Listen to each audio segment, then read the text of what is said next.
video I posted, I was showing my Rtak-ii, my heavily used Rtak-ii, which you see some of the finishes actually coming off right there. Not any big deal, keep it oiled, it doesn't rust. Last video I just showed a pretty ridiculous edge that I was able to create with this knife. Just an outstanding edge, convex edge. I've had this knife for a little over a year now, and I absolutely love everything about it. It's just amazing. But the reason I'm making this video is what you see in the background, the buck Hoodlum. I finally got my hands on one. This is not my knife, but as you can see, I did actually get to use it a little bit. It is brand new. It was just opened out of the package, the mail packaging today. Not even, probably about an hour ago. Started beating it through some sticks. That's what these little scratches on the finish are. This knife, out of the box, is straight razor sharp. That's not even running the blade, it's not even a draw cut, that's just pushing the edge through here. Super, super, super sharp. The handle is something that I wanted to show some people. That's with the cutting edges kind of lined up, and you can see how offset the handle is, how it curves down. It's very, very comfortable. It puts it kind of, the blade kind of in line with the bones in your forearm.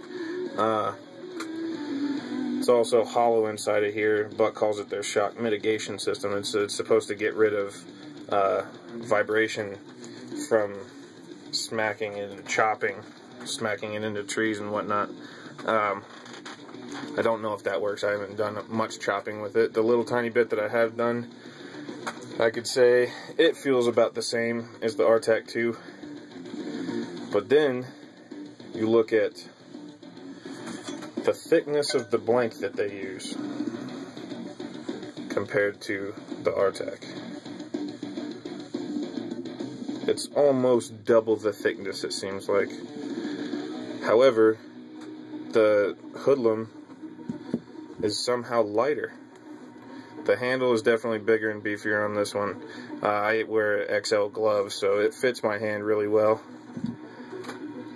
That's more comfortable though. That handle is just amazing. Wrapped in micarta, or not wrapped in, but the scales are micarta, and they have these really cool looking red liners on the inside of it. It's just a really cool knife.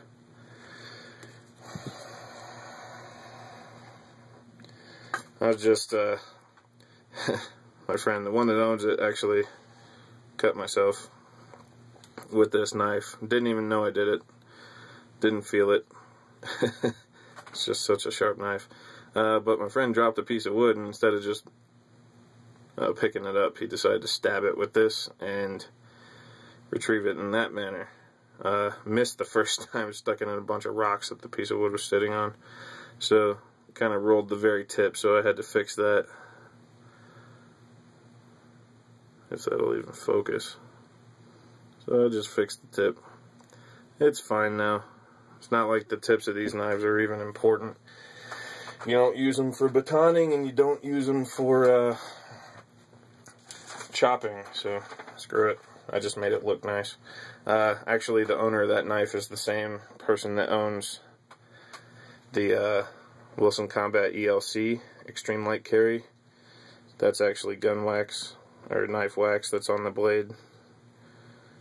The finish that comes on. Actually, it's been long enough. I'll just show you how it looks right now. I'll wipe all this wax off of here. I didn't really do much of a close-up with this knife when I filmed it last time, so I'll let you see how this blade looks now. I didn't get all of it off. Either way, you see what the texturing is. This is a DLC coating. It's got a convex on it now. Very, very nice, very slight convex. You can kind of see how it's convex right there. Awesome knife. Same person that owns the Hoodlum owns that Wilson Combat. Friend of mine actually moved out here from Florida with me. So, I guess that's it. That's all I want to show. Compare that to Rtak-ii. Either way you go, these are both incredible knives. This one's mine. I've had it for about a year now, and I absolutely love it. I have not a single complaint about it in any manner. But if this was the one that I bought, the only complaint that I would have had at the time that I bought this was close to $200. They've come down substantially in the past year, so I think he paid $125 or $128 or something like that. So very close to the same price. I got this one for $105, so it's a little bit less expensive, but I wouldn't complain with either of them.